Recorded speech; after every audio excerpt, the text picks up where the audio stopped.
अचूक नियोजन, पराकोटीचा संयम, शत्रूचा थरकाप उठवणारा जबरी हल्ला आणि शत्रू सावध होण्याच्या आधीच तिथून शिताफीने निसटणं या सूत्रांच्या जोरावर शिवरायांनी मुठभर मावळे हाती घेऊन दिल्लीच्या तख्तालाही घाम फोडेल असं स्वराज्य या ठिकाणी उभं केलं। हा पराक्रम बघून कारतलब खानाचा खूप मोठा सत्कार करण्यात आला आणि नंतर महाराजांकडून उत्तर कोकणाचा प्रदेश घेण्यासाठी औरंगजेबाने इकडे आदेश दिला की कारतलब खानाने कोकण स्वारी करावी। म्हणून कारतलब खानाला कोकणात उतरण्यासाठी 2 घाटवाटा होत्या। लोणावळ्यावरून पुढे आल्यानंतर त्याला पुढचा पर्याय होता खंडाळा, बोरघाट आणि खोपोली आणि दुसरा जवळचा मार्ग होता तो होता कुरवंडा, उंबरे आणि पेण। कारतलब खान स्त्री सरदार रायबागन आणि जवळपास 20 ते 30 हजाराची फौज घेऊन खान उंबरखिंडीत उतरू लागला। ही कुणकुण जेव्हा महाराजांना लागली तेव्हा महाराजांनी नेताजी पालकरांना इथे छावणी टाकायला सांगितलं। प्रचंड मोठा खजिना आपल्या हाती लागला, अश्वबळही मिळालं।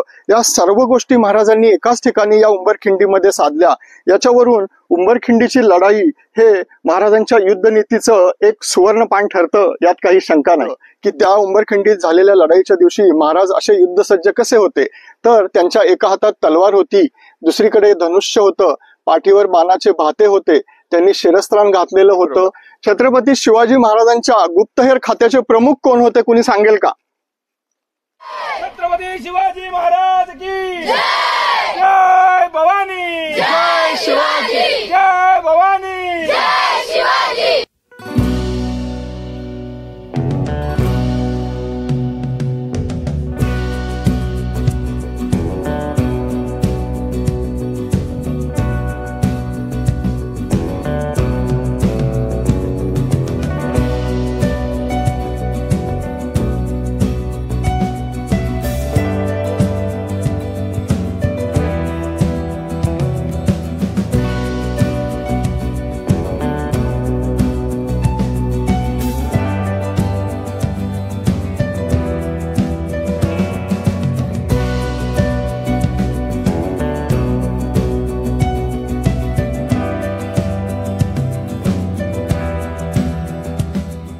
जय शिवराय मंडळी, डॉक्टर प्रसाद ट्रॅव्हलिंग या युट्यूब चॅनल मध्ये तुम्हा सर्वांचं पुन्हा एकदा स्वागत। मंडळी, अचूक नियोजन, पराकोटीचा संयम, शत्रूचा थरकाप उठवणारा जबरी हल्ला आणि शत्रू सावध होण्याच्या आधीच तिथून शिताफीने निसटणं या सूत्रांच्या जोरावर शिवरायांनी मुठभर मावळे हाती घेऊन दिल्लीच्या तख्तालाही घाम फोडेल असं स्वराज्य या ठिकाणी उभं केलं। या सर्व कार्यामध्ये शिवरायांच्या पाठीशी ठाम उभा होता आपला सह्याद्री।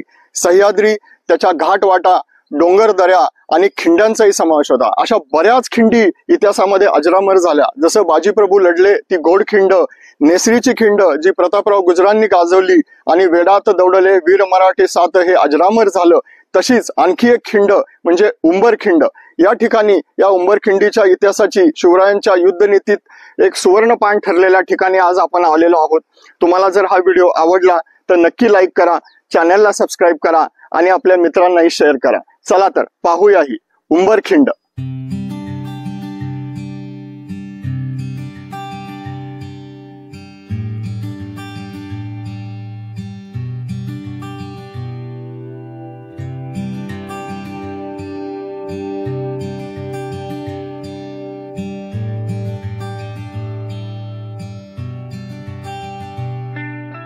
खोपोली पाली रस्त्यापासून 4 किलोमीटर अंतरावर चावणी गावाच्या अलीकडे उंबरखिंड आहे।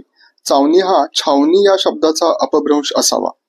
2001 साली शिवदुर्ग मित्र संस्थेने उंबरखिंडीत अंबा नदीच्या पात्राशेजारी ध्वजस्तंभ उभारला। स्तंभाची उंची साधारण 12 मीटर असून समोरील बाजूस शिवरायांचे शस्त्रसज्ज वेशातील शिल्प आहे। डावीकडे आज्ञापत्र तर उजवीकडे लढाईचा इतिहास कोरलेला आहे। दरवर्षी 2 फेब्रुवारी रोजी या युद्धाचा विजयोत्सव साजरा केला जातो। अफजल खानाच्या वधानंतर शिवरायांनी कोल्हापूर पर्यंतचा परिसर काबीज केला आणि महाराज पन्हाळ्यावर होते। पण त्याचवेळी आदिलशहाचा सरदार सिद्दी जोहरचा पन्हाळ्याला वेढा पडला। इथे ताटकळत राहणं महाराजांना जमणारं नव्हतं, कारण तोपर्यंत दिल्लीवरून औरंगजेबाचा मामा शाहिस्ते खान हा दक्षिणेत उतरला होता, मोठ्या फौज घेऊन आलेला होता। त्यामुळे महाराजांनी विशाळगड जवळ केला आणि नंतर पन्हाळा किल्ला तह करून हा आदिलशहाला दिला। तोपर्यंत शाहिस्ते खानाने इकडे चाकणचा संग्रामदुर्ग घेतला आणि त्याचा पुण्यात तळ ठोकून होता। शाहिस्तेखानाचा सरदार कारतलब खान याला त्याने परांडा किल्ला घ्यायला सांगितलं. परांडा किल्ला न लढताच तिथल्या किल्लेदाराने त्यांचं सैन्य बघून कारतलब खानाला दिला. त्याचा हा पराक्रम बघून कारतलब खानाचा खूप मोठा सत्कार करण्यात आला आणि नंतर महाराजांकडून उत्तर कोकणाचा प्रदेश घेण्यासाठी औरंगजेबाने इकडे आदेश दिला की कारतलब खानाने कोकण स्वारी करावी. म्हणून या कोकणाकडे कारतलब खानाची स्वारी निघाली.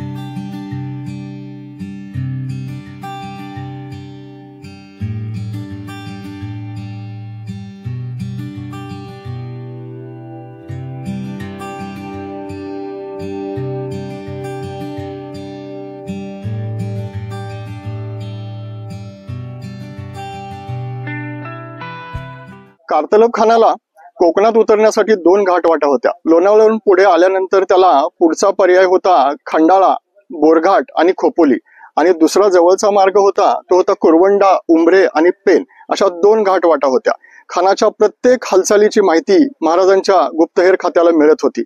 महाराजांनीही त्याला 2 हेतूंनी तिथे पेनमध्ये सैनिकी हालचाली सुरू केल्या, जेणेकरून खानाला वाटले की मराठी आता आपल्यावरती हल्ला करणार, आपण त्यांना हुल देऊन जवळच्या मार्गाने खाली उतरू. त्याच्यामुळे त्याने सोपा मार्ग निवडला, तो कुरवंडे, उंबरे आणि पेन याचा. कुरवंडा पठारावरून तुम्ही सरळसोट खाली आला तर याच्या पायथ्याचं गाव आहे चावणी, तिथे तुम्ही उतरता आणि तिथून ही पावसाळ्यात आंबा नदी वाहत असते. ती जानेवारी फेब्रुवारी मध्ये असं कडक उन्हामध्ये ती ठप्प होऊन जाते. त्याच्या बाजूने खोल दरी आणि अतिशय चिंचोळा मार्ग. खूप मोठ्या लवाजमा घेऊन त्याला पवना साईडने जाता येत नव्हतं, म्हणून खान या उमरे गावामध्ये त्यांनी उतरण्याचा प्लॅन केला.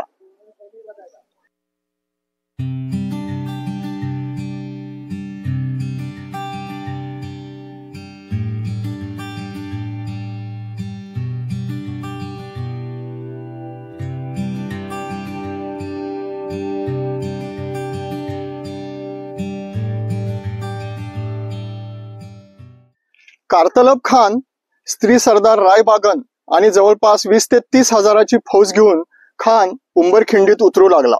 ही कुणकुण जेव्हा महाराजांना लागली तेव्हा महाराजांनी नेताजी पालकरांना इथे छावणी टाकायला सांगितलं. खान जसा उंबरखिंड उतरून आंबेनळीतून खाली आला तसंच इथे दबा धरून बसलेल्या मराठ्यांनी त्याच्यावर अचानक हल्ला केला. अचानक झालेली दगडफेक, बाणांचा वर्षाव याच्यामुळे सैन्य गडबडून गेलं, कारण शत्रू अदृश्य होता. त्यांना मराठे कुठे बसलेत, कुठून हल्ला होतो हे कळालंच नाही. एका बाजूने नेताजी पालकर, दुसऱ्या बाजूने स्वतः शिवाजी महाराज. असा हल्ला झाल्यामुळे सैन्य गडबडून गेलं आणि मुघली सैन्य इकडे तिकडे पळू लागलं आणि शेवटी माघार घेण्याशिवाय कारतलब खानाला पर्याय उरला नाही. जवळपास 1000 मावळ्यांनी 20 ते 30 हजाराच्या सैन्याचा गनिमी काव्याच्या पद्धतीने या ठिकाणी पराभव केला. छत्रपती शिवाजी महाराजांनी प्रत्यक्ष लढाईत भाग घेतला अशा 27 लढाया होत्या, त्यातली ही एक उंबरखिंडची लढाई लक्षणीय ठरते. प्रौढ प्रताप पुरंदर क्षत्रिय कुलावंत सिंहासनाधीश्वर राजाधिराज योगीराज श्रीमंत योगी श्री श्री श्री छत्रपती शिवाजी महाराज की जय. छत्रपती शिवाजी महाराज की जय. छत्रपती शिवाजी महाराज की जय. जय भवानी, जय शिवाजी, जय भवानी, जय शिवाजी. नमो पार्वती पते हर हर हर हर हर हर. मंडळी, उंबरखिंडीमध्ये आज योगायोगाने गुरु नानक हायस्कूल दादर येथील विद्यार्थी आपल्याकडे आलेले आहेत आणि आपण थोडस इतिहासाची त्यांची चाचणी घेऊया की महाराजांचा इतिहास कितपत पोहोचलेला आहे. तर आपण काही प्रश्न त्यांना, अतिशय बेसिक प्रश्न काही विचारूया. तर मला सांगा, छत्रपती शिवाजी महाराजांचं पूर्ण नाव कोण सांगेल? सांग. Chhatrapati Shivaji Shahaji Bhosale. Very good, very good. Chhatrapati Shivaji महाराजांचा जन्म कोणत्या किल्ल्यावरती झाला? तू सांग. शिवनेरी. अगदी बरोबर. छत्रपती शिवाजी महाराजांचा जन्म कोणत्या साली झाला? 1630. मोठ्याने सांग. 1630. गुड. तुझं नाव काय? रुद्र. आपण आता ज्या ठिकाणी एकत्र आलो आहोत त्या ठिकाणाचं नाव काय आहे, कुणी सांगेल का? सांग. माझं नाव अर्थवी आहे. समरभूमी उंबरखिंडी. समरभूमी उंबरखिंडीमध्ये आपण आलो. समरभूमी उंबरखिंडीतली लढाई कोणत्या दिवशी झाली, कोणी सांगेल? सांग. 2 फेब्रुवारी 1661. 2 फेब्रुवारी 1661. अगदी बरोबर. छत्रपती शिवाजी महाराजांच्या गुप्तहेर खात्याचे प्रमुख कोण होते, कुणी सांगेल का?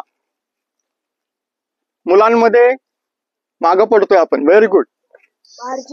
बहिर्जी नाईक, अगदी बरोबर उत्तर त्याने दिलेलं आहे. मला कुणी सांगेल का नरवीर तानाजी मालुसरेंनी कोणता किल्ला जिंकून दिला होता? सांग. कोंढाणा सिंहगड. अतिशय बरोबर उत्तर आहे. काय वाजत यासाठी?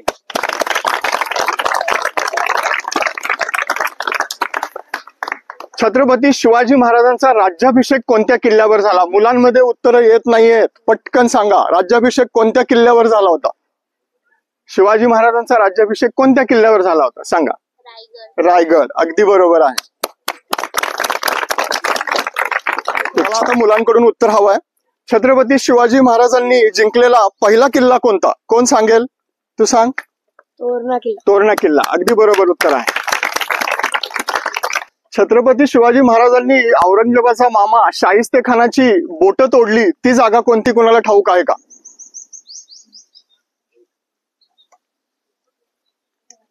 नाही. तर ती घटना घडली पुण्यातल्या लाल महालामध्ये. ठीक आहे.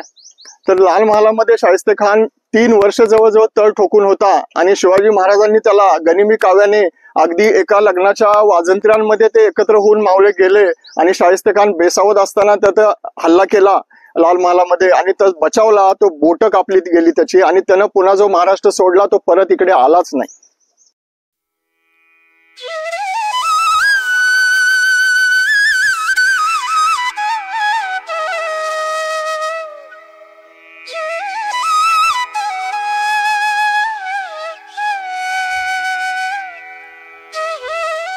उंबरखिंडीच्या लढाईमध्ये छत्रपती शिवाजी महाराज हे स्वतः सैन्याचं नेतृत्व करत होते. तेव्हा त्यांचा युद्धसज्ज वेशातलं वर्णन हे स्वामी परमानंदांच्या शिवभारत ग्रंथामध्ये आढळतं की त्या उंबरखिंडीत झालेल्या लढाईच्या दिवशी महाराज असे युद्धसज्ज कसे होते? तर त्यांच्या एका हातात तलवार होती, दुसरीकडे धनुष्य होतं, पाठीवर बाणाचे भाते होते, त्यांनी शिरस्त्राण घातलेलं होतं, चिलखत होता. याच शिल्पावरती उंबरखिंडीमध्ये खाली आपल्याला दाखवण्यात आलं आहे की सिंह एका हत्तीला खाली पायाखाली घेतोय. हत्ती म्हणजे हे मुघली सैन्याच्या शक्तीचं प्रतीक आहे आणि सिंह अर्थातच हे मराठ्यांच्या शक्तीचं प्रतीक आहे.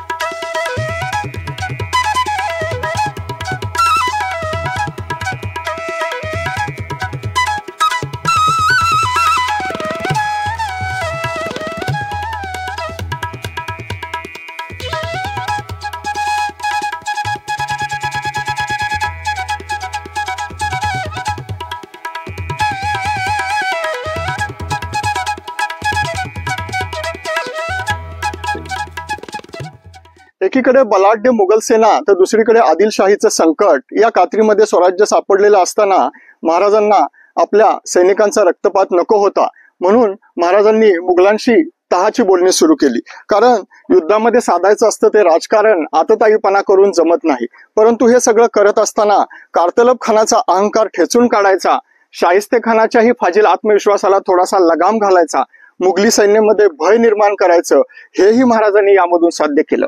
उंबरखिंडीच्या लढाईमध्ये मुबलक असा शस्त्रसाठा सापडला, प्रचंड मोठा खजिना आपल्या हाती लागला, अश्वबळही मिळालं.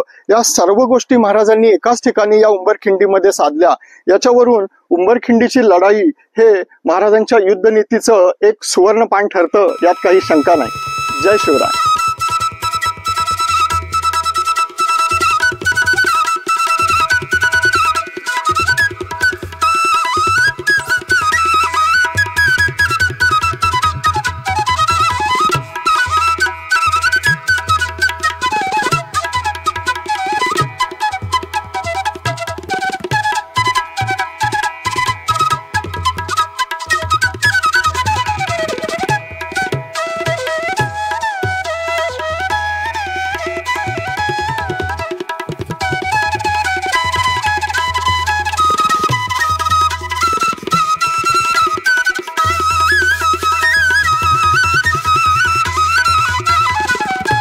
उंबरखिंडीचा व्हिडिओ कसा वाटला हे कमेंट सेक्शनमध्ये नक्की सांगा. आता आपली पुढील भेट शिवरायांच्या पदस्पर्शाने पावन झालेल्या एका देखण्या गडावर. तोपर्यंत जय शिवराय.